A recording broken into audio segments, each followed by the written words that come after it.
We are up to mitzvah number 106. And this is another really interesting mitzvah that relates to the temple service. And this is the hand and feet washing of the Kohanim.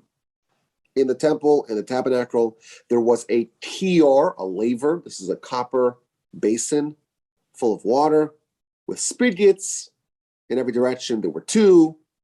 Eventually, they added 10 more. There were 12 spigots. It was located between the outer altar and the entrance of the sanctuary. So, of course, there's 2 altars. There's a massive, what's called a copper altar, the outer altar, and that was outside the sanctuary. And upon that altar, all the sacrifices were offered. And then there was the inner altar, the golden altar, upon which it was exclusively the incense, the ketores. So between the outer altar and the entrance of the sanctuary was this kior, was this laver, copper basin, full of water. And any Kohen who entered the sanctuary, and of course only Kohanim were allowed to enter, they must first wash their hands and feet. Similarly, any Kohen who wanted to perform work, service in the temple, must first wash his hands and feet. And the way this was done, in the temple, everyone was barefoot. Can't walk in with your shoes.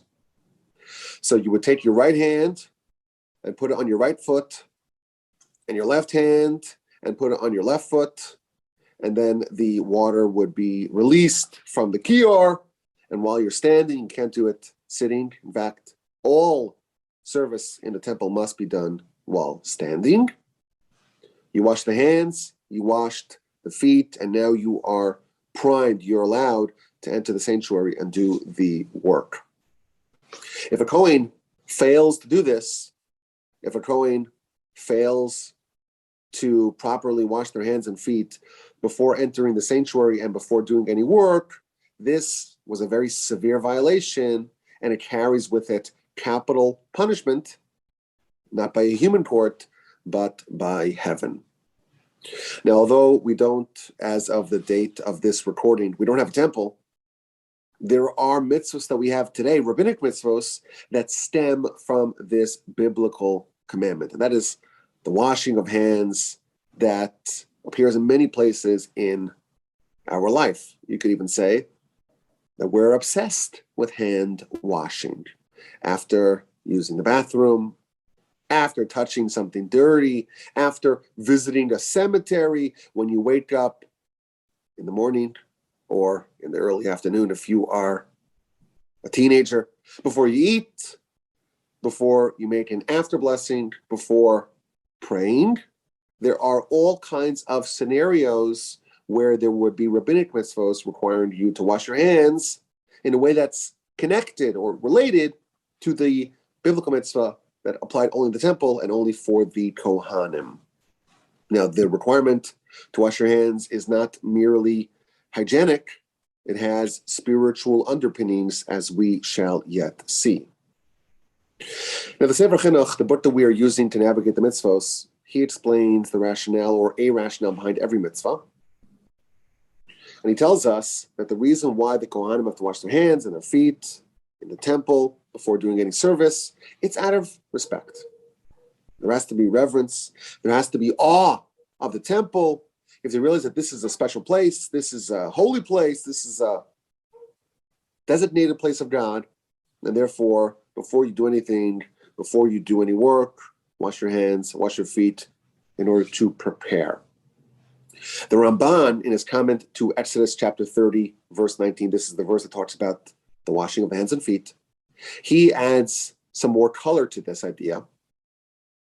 And he says, if you were the waiter, you're the waiter, or you're working in the kitchen for the king, and there's all this special dainty food and the wine of the king, everyone's always washing their hands because the hands get dirty, and you want to have absolute cleanliness for the food of the king. And that's why, similarly, if God, the King of all kings, is residing in the temple, you follow the same pattern. Now, why do you wash your feet? Your hands always touching things that get dirty, as we know. What about the feet? So he tells us that the Kohanim, they would work barefoot in the temple. And some people, he tells us, some people that have sweaty and smelly feet. That's what the Ramban says. And therefore, again, in order to maintain the dignity and the standing and the stature of this location, the feet are cleaned as well. And then he adds some Kabbalistic ideas. He talks about when you raise your hands, then your hands and your feet are your furthest extremities.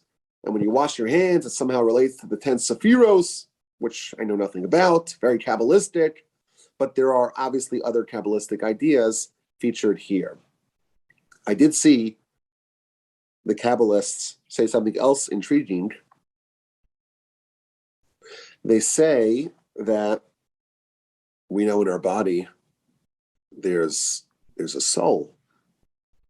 And the soul is this unadulterated force of holiness and power and purity. But the body is kind of a battleground because the soul, of course, is there. And the soul is this overpowering force of holiness. But there are all sorts of other forces, impure forces, trying to encroach. Which is why, of course, when someone dies and their soul has exited the body becomes the absolute peak of impurity because nature abhors a vacuum. If there's a vacuum, a spiritual vacuum in the body, and the soul is not there to keep all those other forces at bay, well, what enters? All these other impure forces, and thus the dead body, the cadaver, becomes a breeding grounds for all these impure forces. Now we know that the Talmud tells us, we've talked about this in the past, when someone goes to sleep, their soul, to a certain extent, departs. The Talmud says that sleep is a 60th of death. So death is the soul departs completely. When someone sleeps, well, like a 60th of that. Well, when someone dies, the soul leaves, and all forces of impurity find refuge in the body. Sleep is a little bit like that.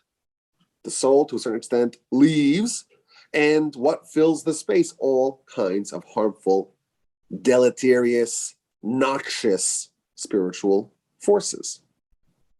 But of course, if someone is just asleep, they're not dead, and when they wake up, well, the soul's back. And what happens to all those spiritual impurities that had squatted inside the body overnight?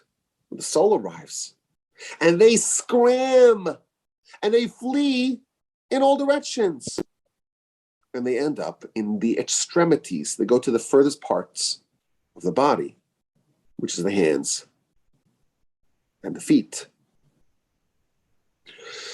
The Kabbalists add that the Talmud tells us, this is something which is very strange for us to picture. Adam and Eve, prior to their sin, their whole bodies was covered in fingernail material. Oh. And that served like as a Kevlar, as a protection. And that would thwart all the forces of impurity. And then, once they sinned, they lost it. And they became exposed. And it was dark. And they were terrified. They felt very vulnerable. They felt very naked. And then Adam was given fire. And he was scanning his whole body to see, where's my protection? And he found there was just a little bit left on the fingernails. Which is why on Motzei Shabbos, after Shabbos departs, which coincides with the time that darkness arrived for the first time for Adam, and when he was booted from the garden, And when he realized that he lost all of his purity and holiness, there is a mitzvah to light a candle. There is a mitzvah to light a candle and to look at your fingernails. And that mimics what happened to Adam and Eve when they had fire and they started standing their bodies looking for their protection, which was gone. And they were comforted by knowing there's a little bit left at the extremities. That's a little bit of a vestige of Adam and Eve pre-sin. Why are their fingernails this, again, relic, this vestige of Adam's protection against all these forces? Why are they found at the extremities on the fingernails and the toenails? Because these things, and again, very Kabbalistic, these things, they thwart all those forces. And where do those forces congregate? Those forces, those spiritual forces that enter when the soul departs, they congregate at the extremities. And thus the Kabbalists say that absent fingernails, we would have impurity even during the day, even without sleep, because that's where those forces would coalesce. Thanks to the fingernails, those forces only have a grip on us only at night, only after using the bathroom, etc. And thus the two forces, the 1-2 punch of those fingernails and washing the hands, that removes those spiritual impurities. Thus tell us the Kabbalists. Now the obvious question is, in the temple, the Kohanim would wash their hands and their feet.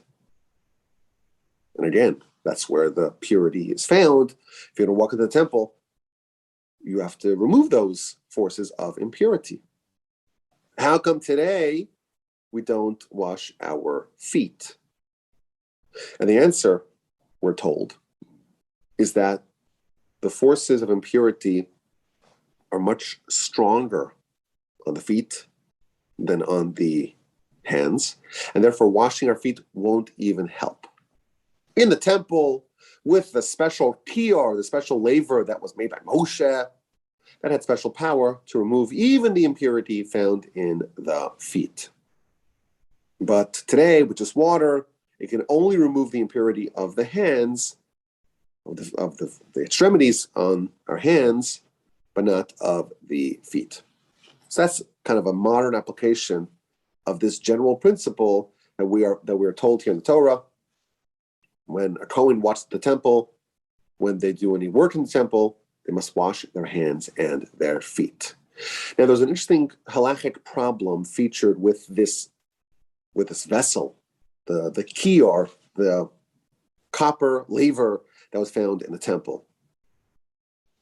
Any vessel that was used in the temple, anything that was placed inside of it, if it was there overnight, the items that are inside of it are now disqualified for use in the temple the following day. And therefore, because the kiyar was a vessel in the temple, any water that was inside of it, if it's overnight, the water has to be spilled out. It has become disqualified. And thus, every morning, they would have to empty out the basin and refill it with different water. That was a little bit of an inconvenience in the temple, until in the second temple era, an enterprising Kohen Gadol, high priest, invented a muchni. What's a muchni? The word muchni relates to our word that we have today, a machine. A machine. He invented a machine to fix this problem. And the Talmud tells us it was some sort of wheel, some sort of flywheel that would submerge the water into the groundwater and thereby sidestep the problem of disqualifying the water. The exact nature of how this machine worked is disputed. Some say that this was like a certain pipeline, some plumbing that connected the spouts, the spigots of the laver to subterranean pipelines such that the water would not be stored in the vessel overnight. Others say that the spinning wheel would remove the water and submerge it and then bring it back up.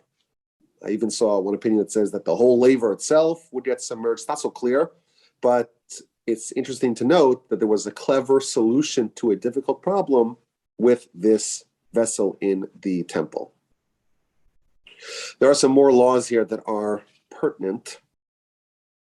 If a Kohen washed his hands and feet and then met someone for lunch outside the temple grounds and would come back in, they would need to wash their hands and feet again. If a Kohen was up overnight, even if they didn't sleep, they would need to wash their hands again. Ideally, this washing had to be done with the tior. But if you use a different vessel, it may be okay, provided that it's one of the vessels of the temple, not, you didn't bring just, your cup, your jug from your house. It has to be one of the official sanctioned temple vessels. In fact, on Yom Kippur, the Kohen Gadol, the high priest, used a special gold vessel for washing hands and feet, which he did 10 times over the course of the day. Now, the mitzvah is not to stick your hands in the water, but to have a drip on your hands. And there are all kinds of regulations, as you would expect. For example, what kind of water is suitable, how much water has to be in the laver at a minimum, what happens, again, if it is left overnight, hence the need for the machine.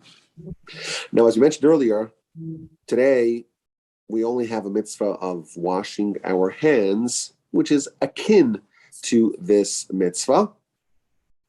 But if you look at the sources, it's taken very seriously. For example, the Talmud tells us in the book of Sota on page 4b, as we know, you have to wash your hands before you eat bread.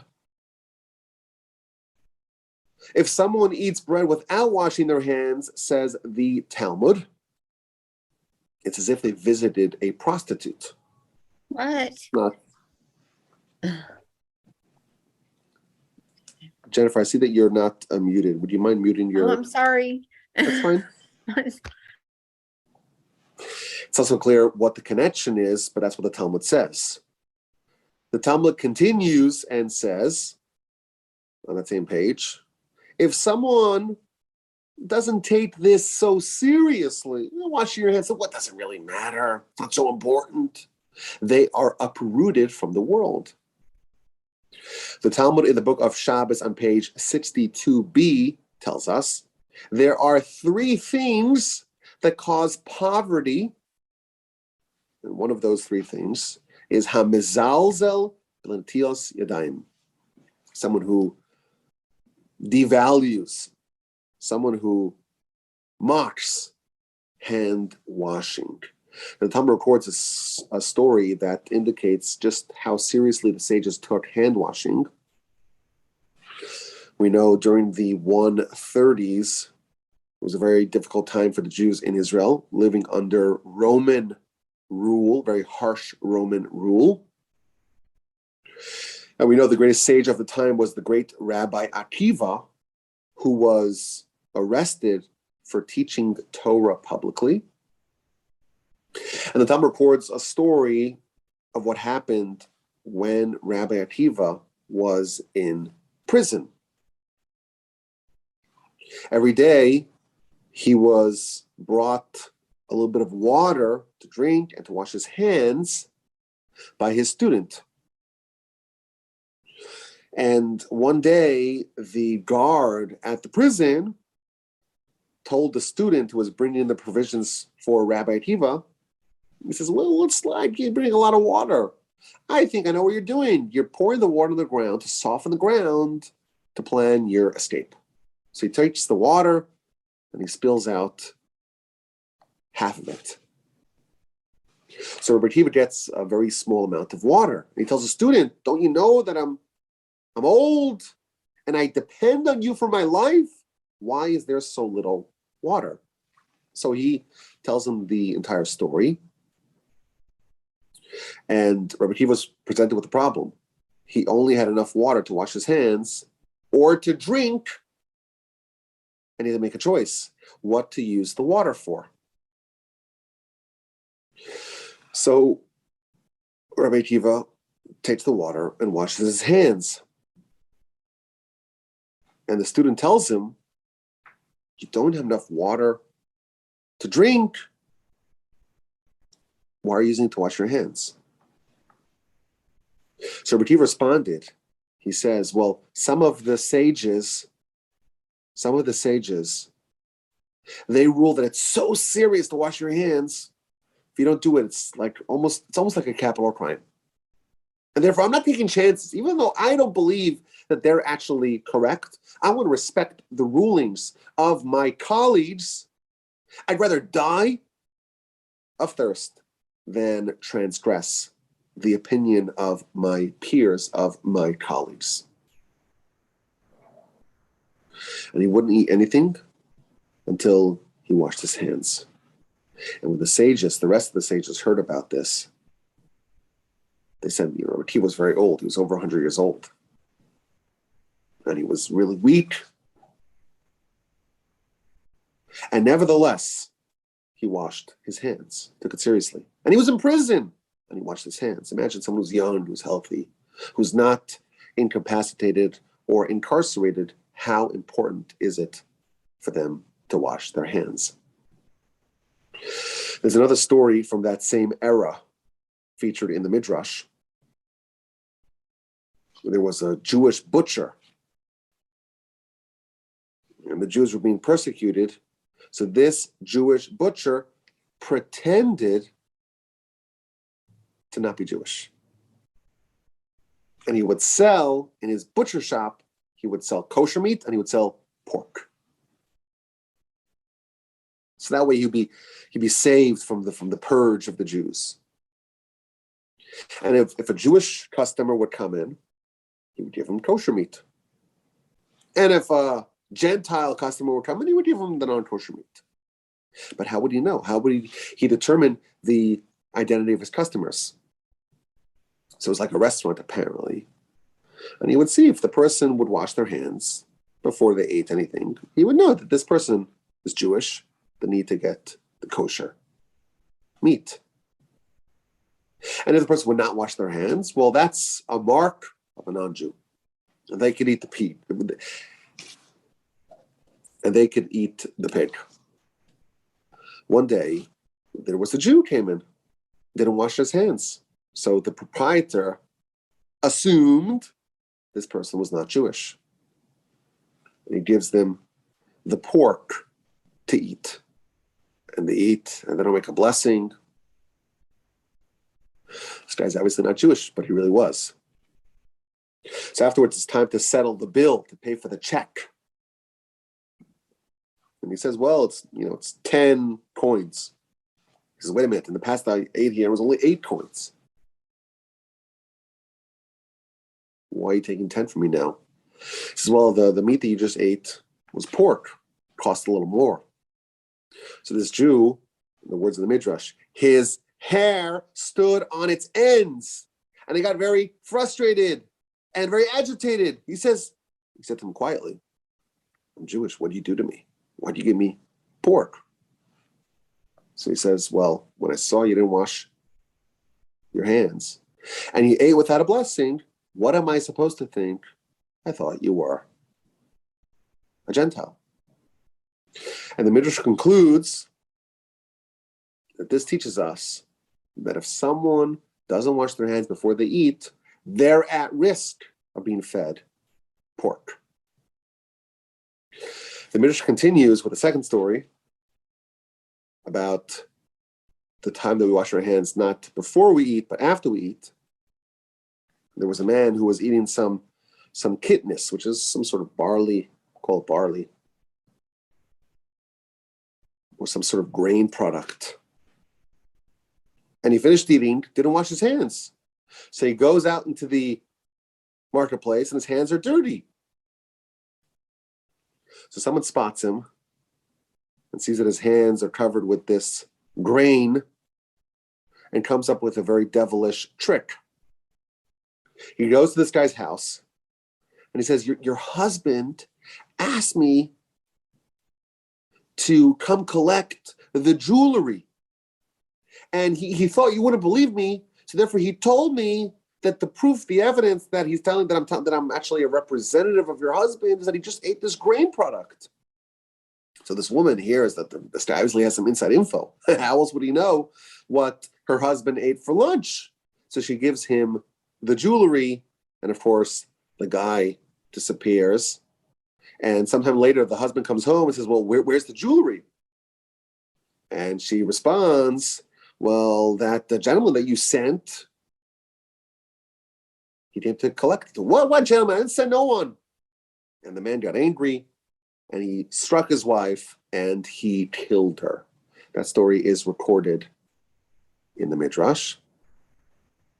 And the Talmud concludes from that if someone doesn't wash their hands, they're really at risk of domestic disharmony and even potentially murder. I think this is our sages trying to impress upon us how seriously this requirement to wash our hands in all these various instances when we're eating, beforehand, afterwards, in the morning, when we go to the bathroom, you come back from a cemetery, and it's apparent from our sages that there's a tendency for people to take this not as seriously as they ought to, and that's why we are warned about it, and we have it impressed upon us so strongly. As we saw, this idea is pregnant with Kabbalistic underpinnings, but regardless, our sages take it very seriously. Ultimately, it stems from the original mitzvah of the Kohanim in the temple before they do any work, before they do any service, before they even enter the sanctuary, to wash their hands and wash their feet. And today we have some element of this with our hand washing. As always, my email address is rabbiwolbe@gmail.com.